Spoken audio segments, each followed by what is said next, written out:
বলবো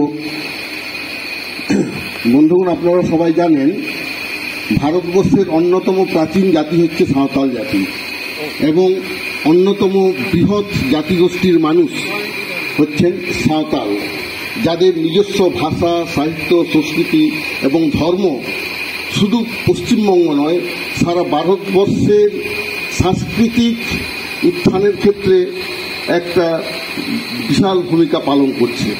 কেননা ভারতবর্ষের যতগুলো ভাষা, সাহিত্য, সংস্কৃতি এই যাবৎ আছে, তার কোনো না কোনো জায়গাতে সাঁওতাল জাতির ভাষা, সাহিত্য ও ধর্মের প্রভাব আমরা দেখতে পাই। অথচ ভারতবর্ষে আমরা যেটা লক্ষ্য করেছি, আদিবাসীদেরকে এই স্বাধীনতার ৭৮ বছর পরেও তাদের হয়তো যোগ্য সম্মান দেওয়া হয়ে ওঠেনি। সরকার চেষ্টা করেছেন, আদিবাসীদেরও একটু চেষ্টা করা দরকার। কারণ একটা জিনিস আপনারা লক্ষ্য করবেন, ভারতবর্ষ হচ্ছে একটা পৃথিবীর প্রতিরূপ। যে ভারতবর্ষে বিশ্বের হেন কোনো জাতি নেই যাদের বসবাস এই ভারতবর্ষে নেই, হেন কোনো ভাষা নেই যেটা ভারতবর্ষে চলে না। কিন্তু ভারতবর্ষের অন্যতম প্রাচীন জাতিগোষ্ঠীর মানুষ, অস্ট্রিক ভাষাগোষ্ঠীর মানুষ হচ্ছে ভারতবর্ষের প্রাচীনতম জাতিগোষ্ঠী এবং এদের আদিবাসী হিসেবে হয়তো অনেক ক্ষেত্রে আমরা অবজ্ঞা করে থাকি, কিন্তু আদিবাসীরা অবজ্ঞার পাত্র নয়। আদিবাসীর এমন এমন কিছু জিনিস আছে যেটা তথাকথিত অগ্রণী সমাজকে ফলো করতে হবে, ফলো করা উচিত, অন্তত মানবতার খাতিরে। আমরা যে ডাউরি সিস্টেম আমরা লক্ষ্য করি, তথাকথিত উন্নত সমাজে বরপণ প্রথা কুরে কুরে খাচ্ছে নিষ্পাপ নিরীহ নারী জাতিকে। রীতিমতো অত্যাচারিত হতে হয় ওই বরপণ প্রথার জন্য। কোনো কোর্ট, আইন, আদালত এই প্রথাকে বন্ধ করতে পারে না যদি না সমাজ এগিয়ে আসে। সেই রকম কঠিন সময়ে আপনারা লক্ষ্য করবেন এই ভারতবর্ষের বুকে সাঁওতাল জাতির মধ্যে সেই বরপণ প্রথা এখনো দাঁত ফোটাতে পারেনি। তার প্রধান কারণ হচ্ছে সাঁওতাল সামাজিক সংগঠনের দৃঢ়তা।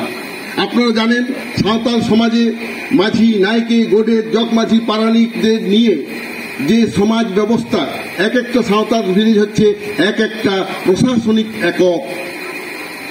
Each Santhal village is an administrative unit, যেখানে শিশু জন্মলাভ থেকে শুরু করে বিবাহ এবং পারলৌকিক সমস্ত রকম কাজ মাঝি হারামের নেতৃত্বে চলে। তো সেই রকম সমাজে বিবাহ নামক যে সামাজিক কাজ, সেখানে কোনো বরপণ প্রথা প্রবেশ করতে পারেনি। এটা তথাকথিত অগ্রণী সমাজকে শিখতে হবে, জানতে হবে। এই যে সাঁওতালি ভাষা, ভারতবর্ষের বুকে একমাত্র আদিবাসী ভাষা বলা যায় যেটা ভারতের সংবিধানে স্বাধীনতার ৫৬ বছর পরে অন্তর্ভুক্ত হতে পেরেছে, বহু সংগ্রাম এবং লড়াইয়ের পরে। কিন্তু সেই আদিবাসীদের ভাষা হিসেবে আমরা যদি একে অবজ্ঞা করি, তাহলে আমাদের ভাষা শিক্ষা অসম্পূর্ণ থেকে যাবে। আপনারা নিহার রঞ্জন রায়কে শুনেছেন, সুনীত কুমার চট্টোপাধ্যায়কে জানেন। এইসব তথ্যিত যথা যারা শিক্ষাবিদ, যারা ভাষা গবেষক, যাদের খ্যাতি দেশের গণ্ডি ছাড়িয়ে আন্তর্জাতিক স্তরে ছড়িয়ে গেছে, তারা পর্যন্ত বলেছে ভারতবর্ষে যতগুলো আমরা দেশি শব্দ ব্যবহার করি বিভিন্ন অগ্রণী ভাষায়, তার অর্ধেকেরও বেশি কিন্তু এসেছে এই সাঁওতাল জাতির ভাষা থেকে, সাঁওতালি ভাষা থেকে। এমনকি যে হিন্দু নারীদের শাঁকা এবং সিঁদুর হচ্ছে সব থেকে সম্মানের প্রতীক, আজকে যে অপারেশন সিঁদুর চলছে, সেই সিঁদুরের যদি আপনারা অরিজিনটা ঘেঁটে দেখেন, হিন্দু ধর্মে পাবেন না, পাবেন সাঁওতাল সমাজে। সাঁওতালদের মধ্যে একমাত্র সিঁদুর ব্যবহার হয়, শাঁকা ব্যবহার হয়, যার ঐতিহাসিক তথ্য আছে। আপনারা বরং জানতে পারেন, ডক্টর অতুল সুরের বইও পাবেন এবং আরও গবেষক আছেন যারা বলেছেন এই শাঁকা সিঁদুরের ব্যবহারটা সাঁওতাল সমাজ থেকে তথাকথিত আধুনিক হিন্দু সমাজ গ্রহণ করেছে। তো সেই রকম একটা সামাজিক ভিত্তি, ধর্মীয় ভিত্তি, ভাষাগত ভিত্তি যে জাতির উপরে দাঁড়িয়ে আজকে আমরা আছি, সেই জাতি সম্পর্কে আমাদের একটু জানতে হবে। আমরা বহু চেষ্টা করেছি সাঁওতালি ভাষার সাংবিধানিক স্বীকৃতি আদায়ের জন্য। আমরা আদায় করতে পেরেছি 2003-এর 22শে ডিসেম্বর তৎকালীন প্রধানমন্ত্রী অটল বিহারী বাজপেয়ীর সঙ্গে ঐতিহাসিক আলোচনার মাধ্যমে।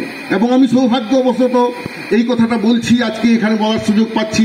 আমি সেই ঐতিহাসিক বৈঠকে মিলিত হয়েছিলাম তৎকালীন প্রধানমন্ত্রী অটল বিহারী বাজপেয়ীর সাথে 22 ডিসেম্বর 2003 সাল। আমার মাতৃভাষার সাংবিধানিক অধিকার আদায়ের সেই ঐতিহাসিক মুহূর্তের আমি একমাত্র জীবিত সদস্য, এবং এই জন্য আমি গর্বিত।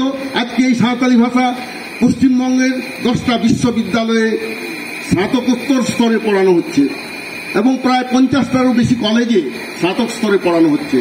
সাঁওতাল জাতির ভাষা, সাহিত্য, সংস্কৃতি আজকে বিশ্বের দরবারে ভারতবর্ষের সম্মানকে তুলে ধরতে পেরেছেন।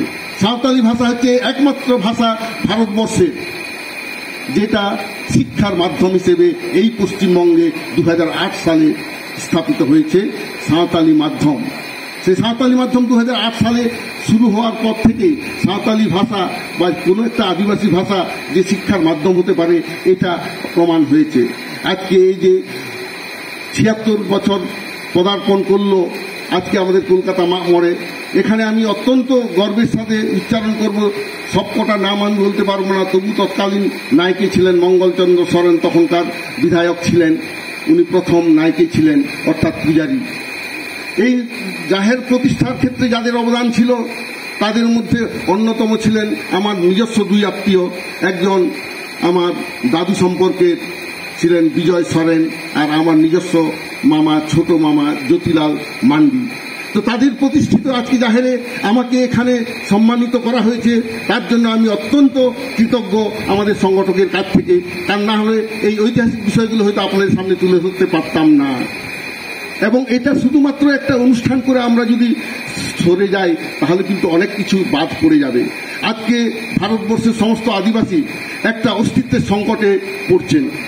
হ্যাঁ, এবার আমরা যেটা লক্ষ্য করেছি, আজকে সারি ধর্ম আন্দোলনে আমরা দিল্লি পর্যন্ত পৌঁছেছি সাঁওতাল জাতির জাতিসত্তা রক্ষার জন্য, সারি ধর্মকে মান্যতা দেওয়ার জন্য।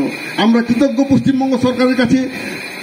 বিগত 17 ফেব্রুয়ারি 2023 সালে পশ্চিমবঙ্গ বিধানসভায় সারি ধর্মের জন্য পৃথক বিল উনি আনতে পেরেছিলেন বর্তমান মুখ্যমন্ত্রী, এবং আমরা ভারতবর্ষে একটা দাবি জানাতে পেরেছি যে সাঁওতাল জাতির ধর্ম সারি ধর্ম, তার জন্য পৃথক কোড দেওয়া হোক। আজকে আমি খুব খুশি, এবং সাঁওতাল জাতির পক্ষ থেকে এইটুকু আমাদের পুলিশ প্রশাসন আছেন, প্রশাসনের সবার কাছে আমরা বলছি, পশ্চিমবঙ্গে যতগুলো জাহের আছে, আমাদের জাহের স্থান হচ্ছে পুজোর স্থান, সবকটাতেই যাতে সরকারি অর্থে সেগুলোকে সংরক্ষণের ব্যবস্থা করা হয়। সরকার ইতিমধ্যে তার কমিটি গঠন করেছে আমরা জানি, কিন্তু ইমপ্লিমেন্টটা যাতে দ্রুত হয় তার জন্য অনুরোধ রাখছি।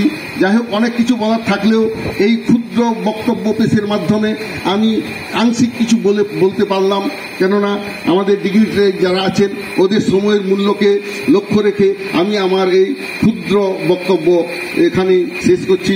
নমস্কার, জোহার।